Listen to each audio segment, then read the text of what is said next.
What makes this game exciting? Well, you probably know that the Expanse universe is set in the near future in the solar system. But even though it's the 24th century, the science of the universe didn't move too far from the modern science. So setting is very grounded. The technology did not leap too far. The conflicts, the politics, even the everyday survival stuff. It just kind of feels very relatable to the player. He can easily feel at home and get to accommodate himself in the setting easily. And the other thing is that. What I personally love about the setting is that it's brimming with details. Every location, every faction, it's so deeply built, so filled with every detail that it's it makes the world very believable. You can easily imagine yourself navigating all these tight spaces of Ceres, or maybe big common halls of Luna with fashion boutiques, and it's well, I love the settings that go that deep into the details. That always brings the things to the next level when you can actually experience it more deeply. Awesome. So watching the series is not a requirement. No, it is not, because the series, they host some of the major events, and we'll definitely touch the major events of the universe in our story. But our story, it is separate. We have our own captain, his own ship, his own crew. It's not about Holden. You will probably see some familiar faces in our story as well. We can't just yet name who exactly will be present in our game. But you will. Maybe just a little hint. No, Not allowed to not tell. yet. No, sorry. But yes, you can just dive into the game, not reading the books, not watching the show. And yet again, if you do watch the show and read the books, you will know some details that other players will not, and you will probably have a lot of fun encountering those stuff. We have a lot of fun service in the game as well. Yep. Awesome. So for me personally, everything that Leonid just mentioned, I really like the series, and he mentioned that in the Expanse universe there are 3 major factions, and what I'm looking forward is both for the people who are not familiar with this setting, and for those who are familiar, that you can play as one of those person from that faction, not the faction, from the origin of that. So I'm looking forward to playing as some kind of a person with, I love Martian background maybe, and just like experiencing this from that point of view. It's an RPG game, so for me it's also exciting that is not that far away from our day and age, and maybe it's like I wish to some degree that in our future we will be able to travel to other planets, to see the solar system, to explore that. And it kind of gives me the idea from the point of view of my character, of like my choices, how it can be, how can I experience that. So that's what I really like about this setting. So that it is grounded in reality, but at the same time set in the future, so I can play around with that. I can see this, and maybe one day, I don't know, I wanted to say my child, but probably not my child, child of my child will be able to visit, I don't know, Luna, Mars, yes, Martian, I don't know, and travel through space. So yeah, and also 0G, like, because it's set in the space, you will experience not only what you can experience in our daily life, you can also play around with 0G, how it is perceived by a person in that kind of setting, what obstacles they struggle with, and well, how they navigate through that to some degree. So I'm looking forward to just like touching the space, touching the setting, and touching not so far away future, hopefully. That's awesome. I can't wait. Yes. I'm sorry, Luke, but you mentioned about choices. Yes. Can Yes. you tell us a little bit more about that? Well, as a game from all kind of games and in general, as an RPG game, we do have choices. We have some kind of major choices, some minor choices, some reactivity to what you've, I don't know, did or did not in your like playthrough. And what we value is that we value role play. So you make this choice without you kind of given the hints of what could happen or not happen, and we showed some of that on our Gamescom showcase. But at the same time, we don't yell to you that, oh, you're going to make a major choice right now, or like this character will remember that, or this is a major choice, like with all those hints that this major choice will affect you and haunt you till your, I don't know, game end. So this is what and it's filled with choices, and some choices that you will make in one mission will somehow influence those that will follow it. Maybe Leonid want to add something in general. Yeah, I think I can add a couple of details. So, in my perception, an RPG is a game where you create a story, then you can make your personal story. So every time we design an event in the game, a major plot event, we ask ourselves what a character would possibly want to do in this case, and we try to give those choices to the player. Of course, not always those choices will lead to some major changes in the plot. Sometimes it might be just the flavor kind of answer in the dialogue that will lead the same way as the others. But still, we want to make player feel that he can express his ideas, his perception of the situation in every moment when something happens.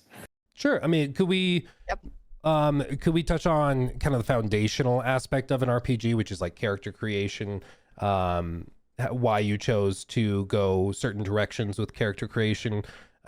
Just talk a little bit about that. Well, if you mean the classes system, that we actually point out some minor details about that at Gamescom show as well.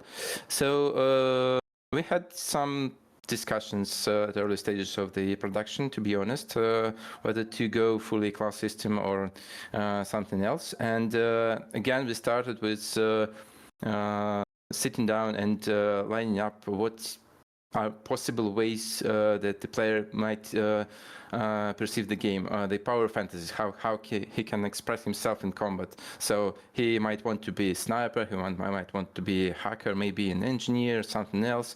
And that sounds like classes. But on the next step, as we designed those playstyles, we thought how to mix it up a bit, how to let player to experiment with what he encounters during the game. So, for example, when he finds a neat shoulder cannon, as we shown in the trailer, in the announcement trailer, even if he's a sniper, he might want to experiment with that. Why not? It fits the universe, it fits the playstyle. He might want to see how it works. And so we decided why not to give him the possibility to do that.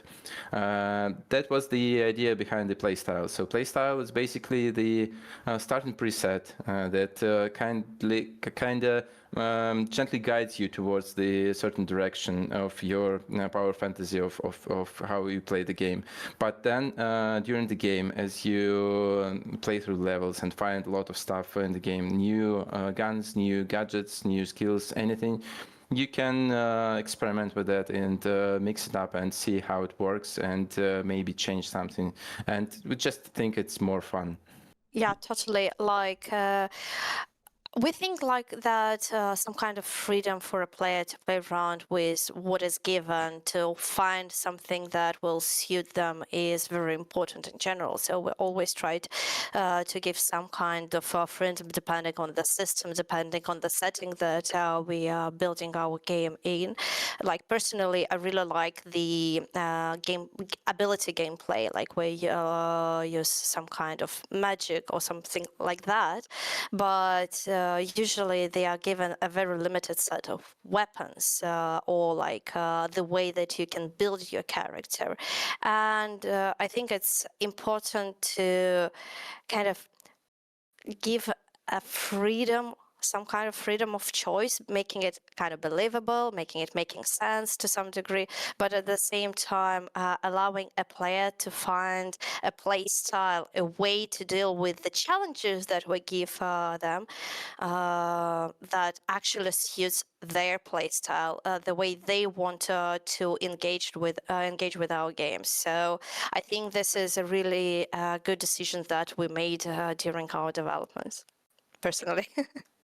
Yet again, at some point, the player will need to commit to his choices. So again, it's important part of the choices system, you know, because if you just can switch everything on the fly, that kind of makes your choices less important. So at some point, you need to stick to particular guns, particular gadgets, and you just build around them. We give you some time to experiment, but you will need to commit. And then you can start a new game and play with a different play style. Exactly. I wanted to yep. ask something else within this question, if you don't mind, Luke. Go, please. Is there anything else that you can share about like the creation of the character beyond the abilities? Yeah, I think we already mentioned that during the character creation, you will have to choose between three major factions, your origin. So you'll be either Belter or Earther or Martian. Apart from that, there are some other RPG systems I cannot touch yet, sorry. And of course, yeah, of course, you will have your facial customization, appearance. You can choose your body type. You can be male, female. That choices will also reflect in your sibling. Also, something we were talking a lot about, that your sibling will be your identical twin. So depending on what you choose for your character, you will have either brother or sister with some changes in the appearance, of course, because they just can't be two look-alike, but still. Yeah, just maybe, I don't know, in the middle of our interview to tell about like our game. So you will be playing as a Pinkwater mercenary with, as Leonid mentioned, different type of origin that you would create. You will have your sibling with the same, like, identical one. They will look a little bit different because they're their own person. They have their own personality, and yeah, these events are set during the first 3 books, I think, and 2.5 seasons of the show. During those events, you will start, for those who know the IP, knows the setting, you will start on Eris and witness basically the events from a different angle. And this part will be, to some degree, as Leonid mentioned, shown in your character creation. So yeah, I don't know if that fitted it. No, that's perfect. That's perfect. Thank you. Thank you. Okay, let's see. Going down my list. Could you talk a little bit about companion characters? Will they have their own goals, stories, agency within the game? How the companion system works, all that. Sure. As we are still making the game in the Expanse universe, every companion should belong somewhere in the universe, and they have their own background consisting of their affection and their acquaintance, some background story, their own struggles, and all this stuff will influence how they perceive the situations player encounters. So in every major plot event, they will have their opinions. They might hint you towards some decisions. They might provide you some assistance, or maybe even some crucial contacts to go for help, for advice, for military support, maybe. So their stories are deeply intertwined with the plot, with the main plot of the game, and of course they will have their own stories, their own struggles, and you can choose to help them, or maybe to ignore their own stories, totally depending on how you want to be invested in this particular companion. And the choices you make for those companions also will matter in long-term goals and in perspective of the whole game. So there is a lot of stuff happening with the companions through the narrative section of the game. Yep, some of them will have romances, and you can see on our background companions. So yeah, It's perfect. we cannot Thank say you. which who is going to have romance, but there will definitely be romance in our game. Ooh, ...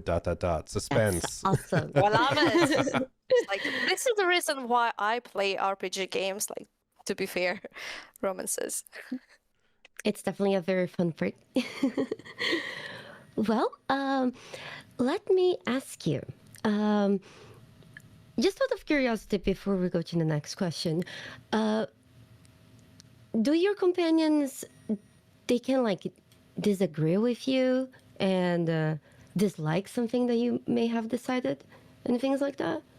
Sure, I think that's an important part of their, their personality, because they have their own agencies. They might disagree with your decisions or advise you something different, depending on the case.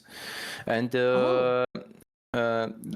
also, they have their own relationship between each other. So it's a small crew on the small ship. The Expanse, it's a universe where everyone flies in very tight spaces for a very long time. So there is a dynamics in the crew as well, and it's fun to watch how their relationships evolve through the team, as they become a team, first of all.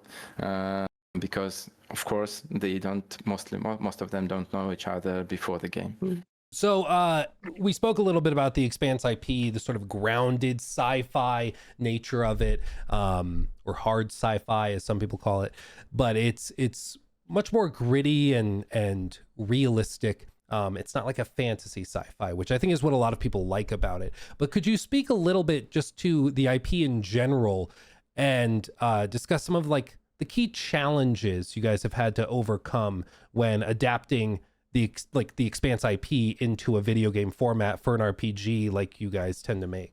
Well, I think one of them is the thing you just spoke about, because the setting is very grounded and gritty, and that means for us that every single technology, every single gadget, every single gun we try to design into the game, we need to think it through, and we need to base it on some real life current modern science prototypes. So we can't just invent the blaster in the game. It just doesn't fit the universe.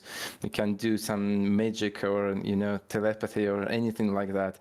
You need to think how it will work, how it should be based on the modern knowledge, and that's why we had a lot of people InDesign working on every detail of how every gun works, how every part of the gun moves, and how it should work properly with all the physics. And also we have some consultants to help us with that. So we are asking some questions to guys who actually know stuff about guns, about space travel, space radiation, and stuff like that. We had a lot of talks about such things and checking every physical decisions in the game. And the other thing about physics is also the gravitational pull in the Expanse universe. It's also a thing that should be treated very delicately. The space stations should be mostly the circular one, rotating with the spin gravitation. So that creates certain challenges for level design as well, because building a level on the circle station is not a easy thing to do. And of course, with all the cutscenes, so everything that we show, every time we need to think where exactly will the gravitation pull the character in this particular sequence. At some point, we even had to custom fork the Coriolis force just to make sure that everything is right and believable in the game. That's awesome. That's crazy. Yeah. I hadn't thought about like level design in the context of that, but yeah, that would be a nightmare. So that's crazy.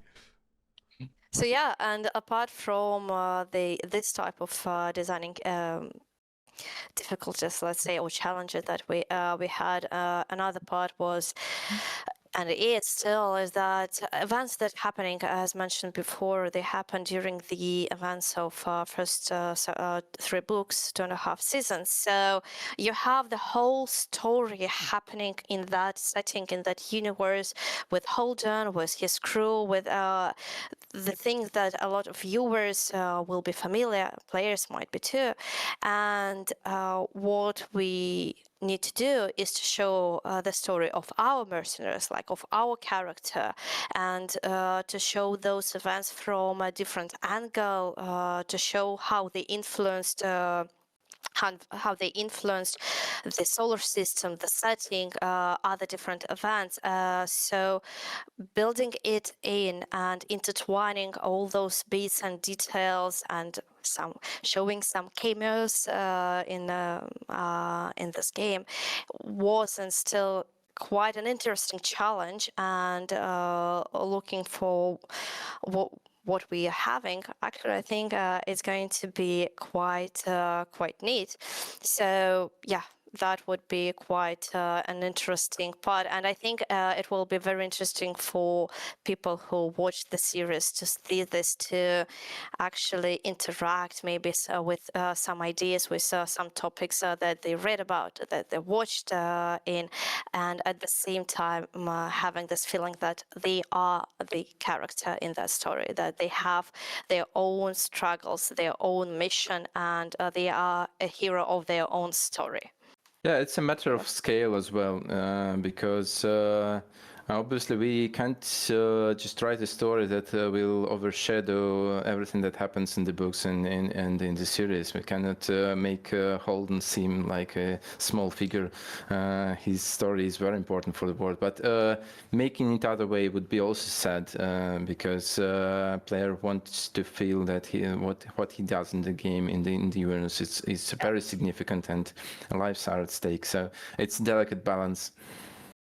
That's extremely exciting and super awesome. I honestly can't wait to see how those systems in place.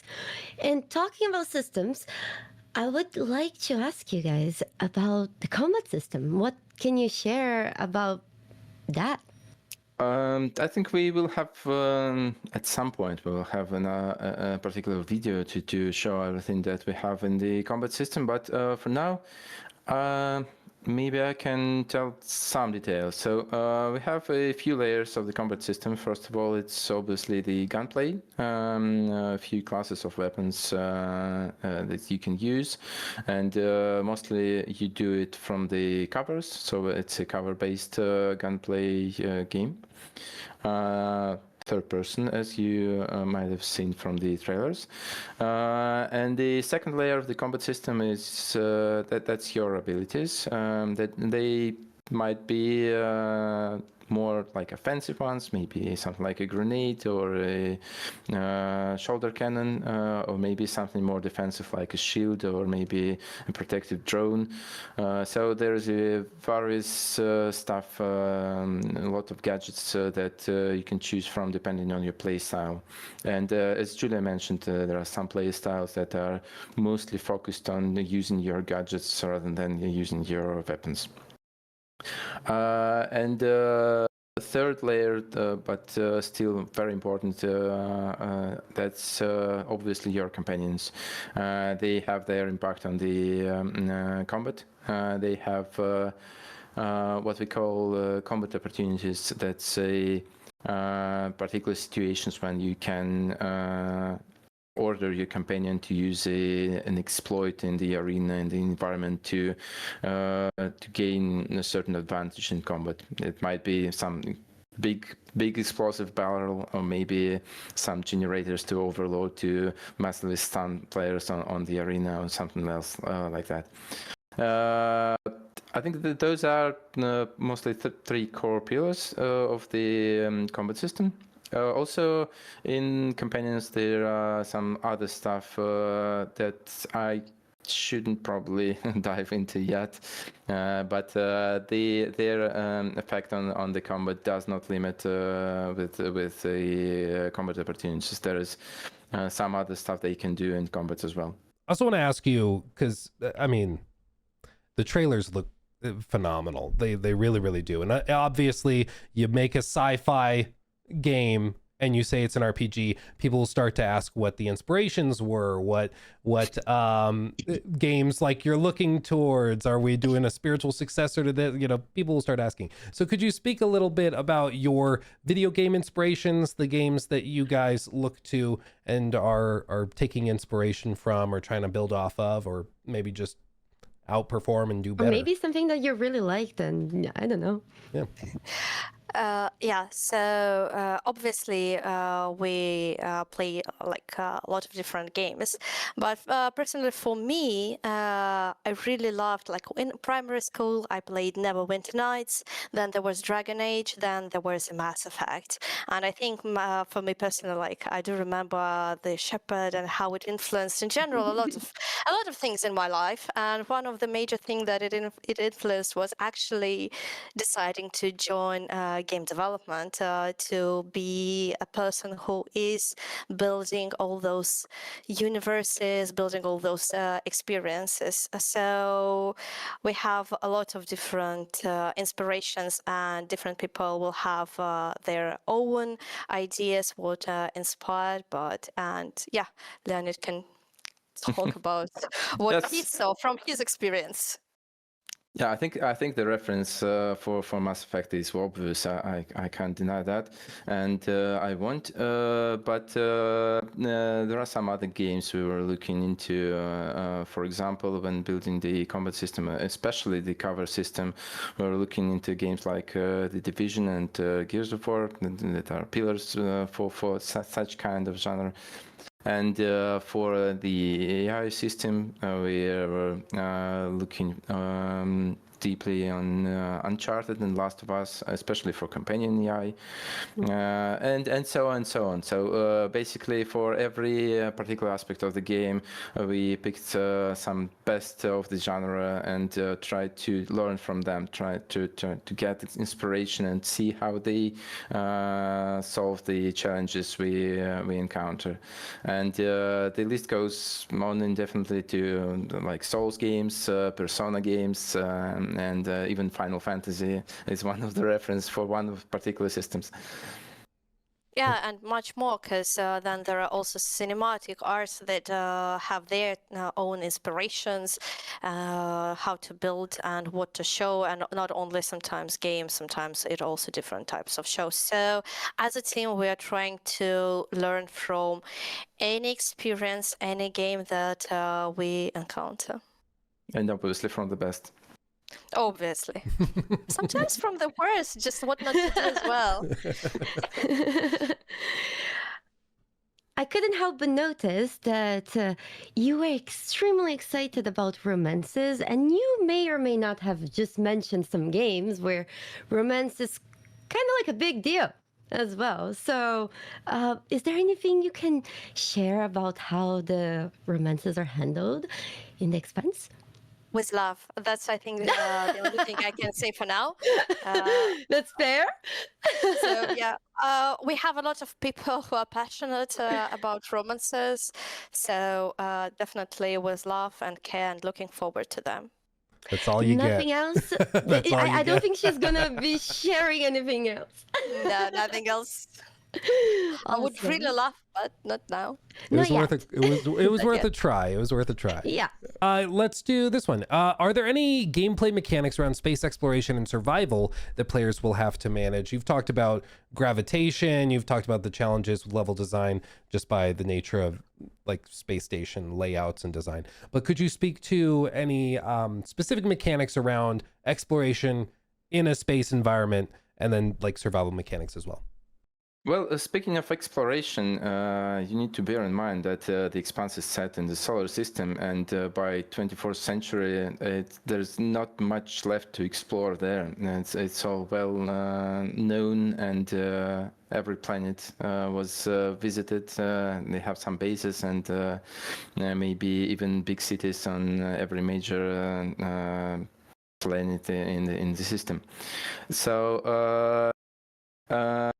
Not that you will be, visiting the uncharted planets and something like that, but still, we have the belt, and the belt is vast, and some things are hidden there, some things are lost, maybe even forgotten, because the Expanse, the colonization of the solar system happened like.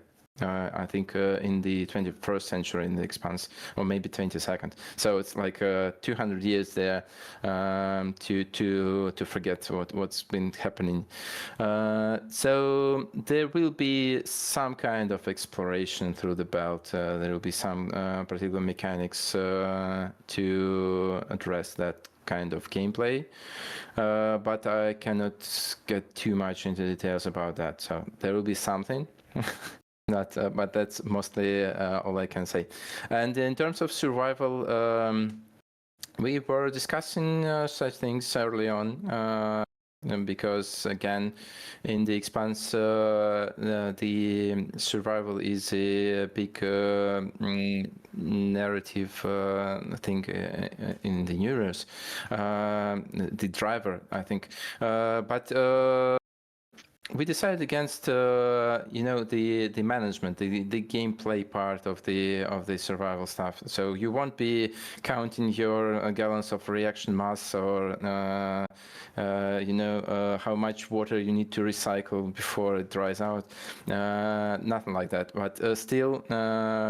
The Expanse universe is very dangerous. So in terms of narrative, the survival will be a part of the game. You will have a tremendous enemy. You will have a lot of very dangerous situations that you will have to get out somehow by the skin of your teeth. So there will be a lot of survival in terms of your player experience, just not as a particular mechanic. Any exploration mechanics like that? Like take the ship around the solar Well, system? yeah, I think I can tell that you will be able to fly around the solar system. Nice. You will be able to visit various planets. We mentioned it before that we have Luna, Mars, Ceres, Io, and some other cool places to visit.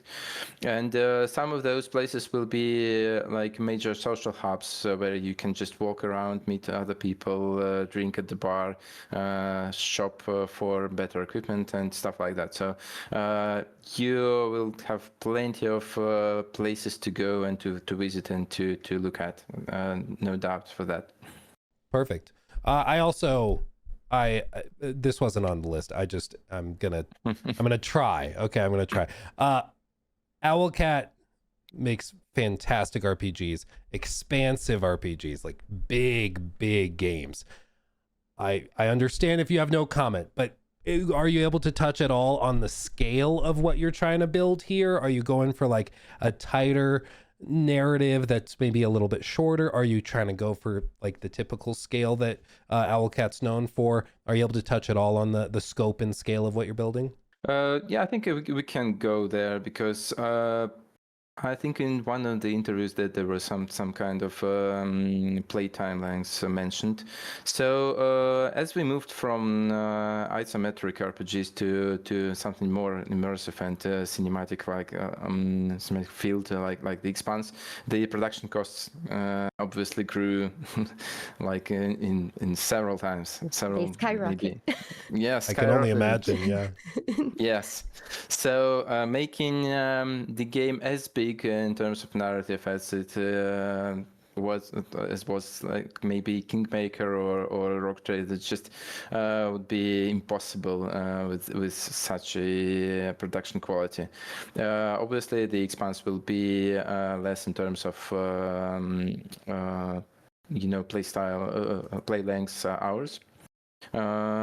So I think the current estimates we have, it's around 30 to 40 hours of gameplay, depending on how you play it, depending on how you rush the things up, and how much time you spend exploring some optional things that will also be present in the game. Still, we aim to keep the feeling of the fast world and a lot of stuff happening at the same time, and a lot of things to address at a particular point in the particular point of the game. So it's not like the linear experience that rushes you through the rails of the plot. Nothing like that. But still not as big as we made it before. Perfect. Is there anything you can share about like how any systems behind like side quests or main quests, if there's a relationship between those, if maybe some side quests can affect the main quest and things like that? No, I don't think we can go too much into that. Yeah, we have some systems. We do have some systems that might they might affect your player experience depending on what you did in the side quests, for example. But that's as vague as I can say it. I appreciate it though. Big question with every RPG, the main one. How do player choices impact the narrative, the game world, and potential different endings? As in any RPG, they will impact. As I said, you will have big choices that will have long-lasting effects on the story, on what will happen with some of the characters, and with the events of the main story. You will have lesser choices. Maybe they will be more grounded and related to a specific character, their story, and then you will have some flavor, reactivity, maybe some additional answer or reaction in dialogue in a certain situation that you will encounter, and then this set of choices, the set of consequences of your actions during the events that you encounter on your journey, on your mission to resolve the issues that you have, to find the answers, to find the resolutions. All this will end up in different, I would say, results in general. So you'll still have this influence over the choices of the story, how it will unravel, and what you will see. So yeah, they will impact differently, from small additional answers to some bigger events that you will might notice or understand or see several missions or several hours after you've made your decision. Sometimes you will see it pretty much immediately, and it will not only have this effect of just like, okay, you did this and now logically, let's say something just happened. Some of your decisions will have visual representations on the state of the, I don't know, location, state of a character. So yeah, different types of them as any RPG. That sounds think, yeah, really I can intriguing. Yeah. just add a couple details that, my answer would be much shorter. The Expanse universe is cruel, and some Oh, yes. characters might die because of your choices. Oh, that's awesome. So you can lose teammates and companions. I can't go into that, but some characters might die.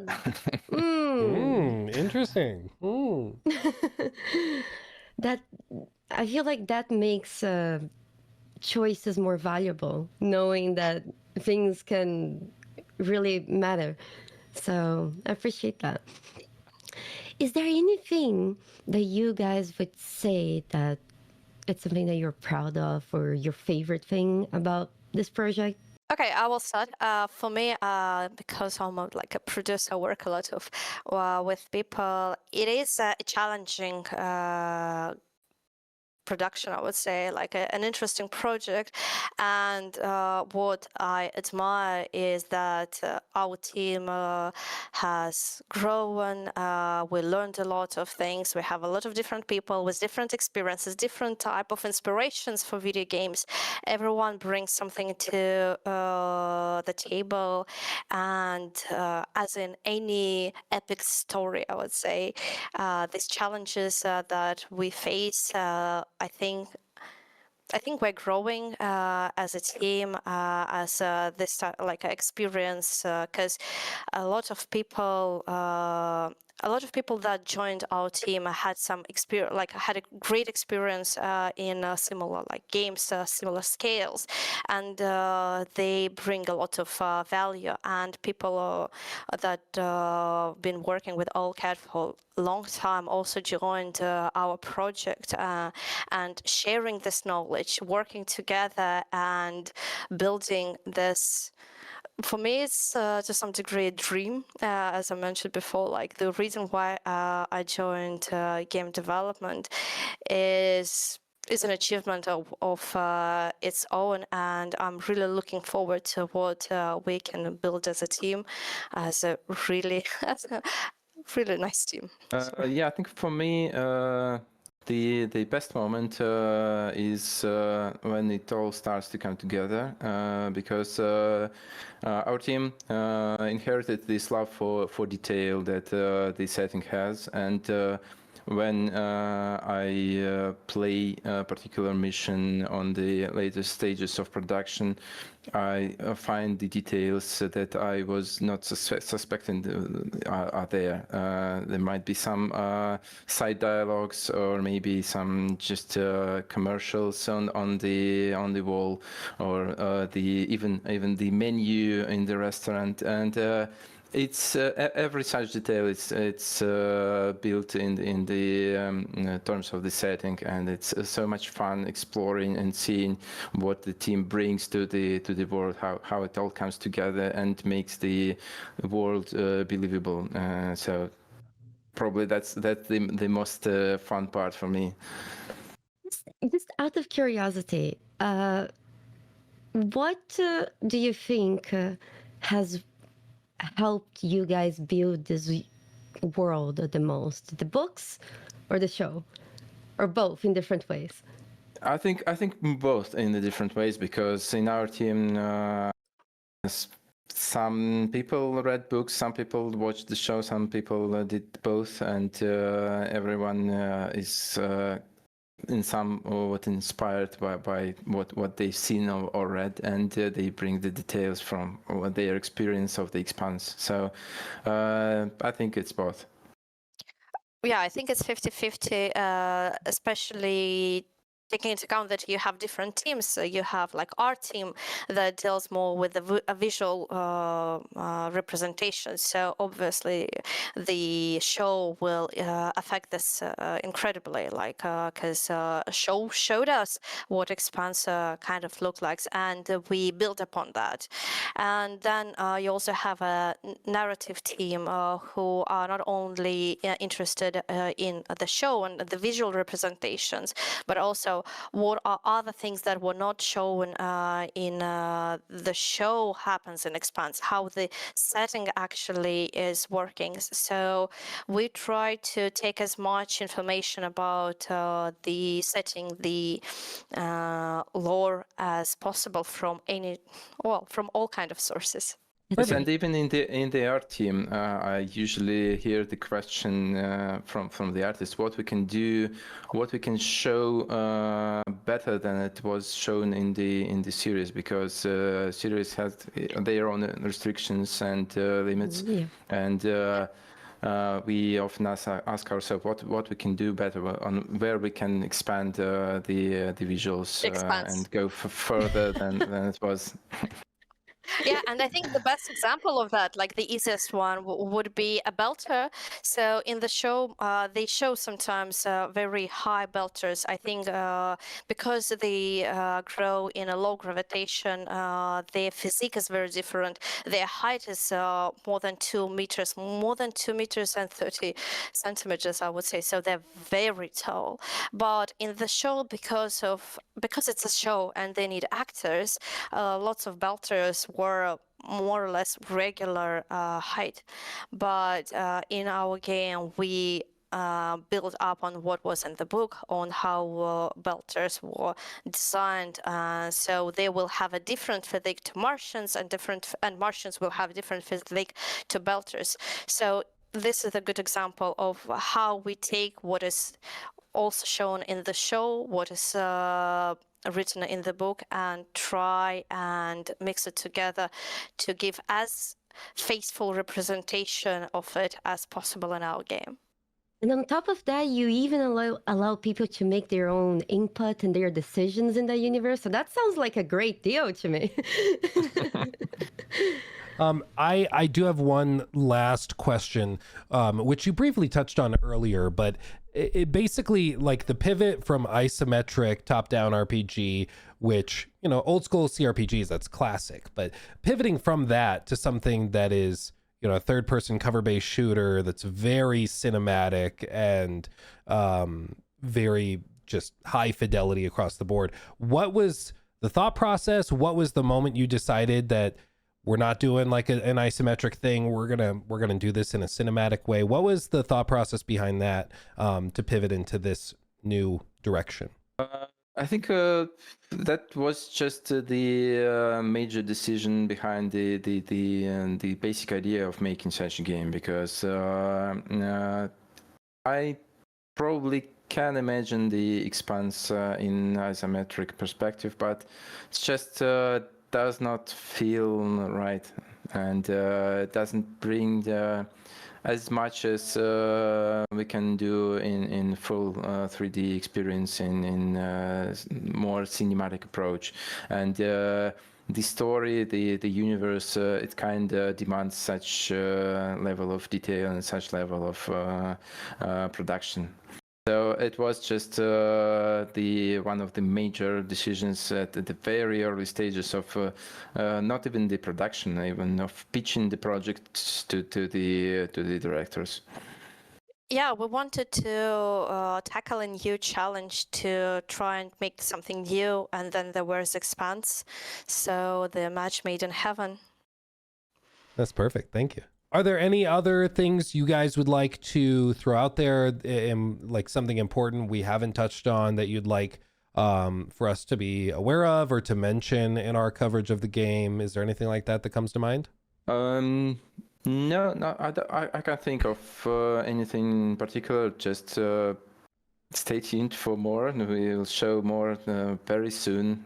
Have something cooking, and I hope you will like it.